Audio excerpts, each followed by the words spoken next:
보신 것처럼 민주당이 윤석열 대통령에 대한 탄핵소추 사유에서 헌법상 내란죄를 철회하기로 한 건 이 탄핵 심판 속도를 내기 위한 의도라는 분석이 많습니다. 민주당이 이처럼 탄핵 심판 속도를 내는 이유는 뭔지, 또 이에 맞서는 국민의힘 전략은 뭔지 정치부 장세희 기자와 이야기 나눠보겠습니다. 네, 장 기자, 오늘 눈이 많이 왔는데요. 이재명 대표가 SNS에 대통령실 관저 인근에서 눈을 막고 있는 시민 사진을 올렸더라고요. 네, 오늘 오후 4시쯤 올린 사진입니다. 먼저 이재명 대표는 고맙습니다. 응원합니다. 라는 메시지를 함께 남겼는데요. 사진 속 인물 사실 누군지 확인이 쉽지 않습니다. 탄핵 찬성 집회 참석자로 보이는데요. 이 대표는 최근 윤 대통령의 탄핵이 최우선 과제라며 당 차원의 메시지도 탄핵에 집중해달라고 주문한 걸로 전해집니다.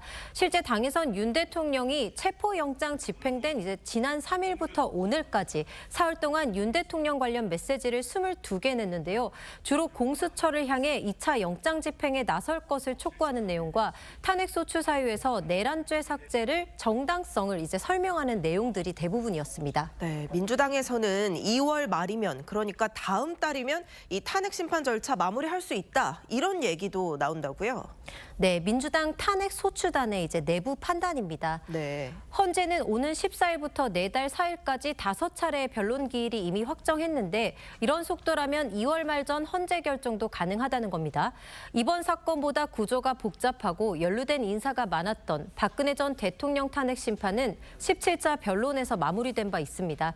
이번엔 10회 변론이면 마무리할 수 있다는 게 민주당의 입장인데 주 2회꼴로 5주간 재판을 진행한다면 가능한 시간표라는 겁니다. 앞서 설명드린 대로 형법상 내란죄를 뺀 것도 속도전을 위한 걸로 봐야 하는데요. 과도한 증인 채택을 방지하는 동시에 증거 채택을 더 쉽게 할 수 있도록 하겠다는 겁니다. 네, 국민의힘은 권한쟁의 심판까지 검토한다고 저희가 단독 취재해서 전해드렸는데 어떤 전략이 있는 겁니까? 무엇보다 이제 탄핵 소추에서 가장 중요했던 핵심 내란죄 삭제를 중대한 하자인 걸로 보고 있습니다.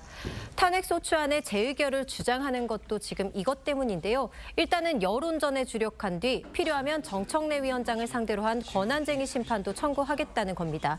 당내에선 향후 헌법재판소가 내란죄를 핵심 사유로 국회를 통과한 탄핵 소추안에 대해 절차적 문제를 지적할 가능성도 있는 만큼 여론전을 통해서도 효과를 볼 수 있을 거란 기류도 있습니다. 네, 민주당이 이렇게 빨리 탄핵을 하려는 것에는 이재명 대표 사법 리스크 때문이다라는 게 여당의 시각이에요.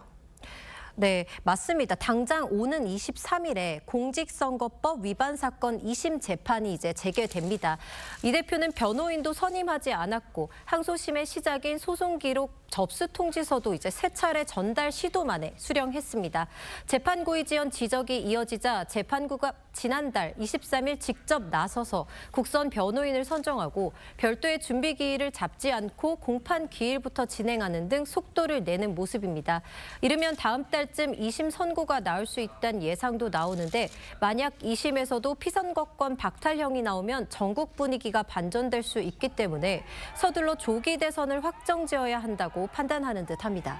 네, 탄핵 절차를 어떻게든 빨리 끝내려는 야당, 그리고 이를 막으려는 여당, 대립이 앞으로 더 심해질 것 같습니다. 장 기자, 잘 들었습니다.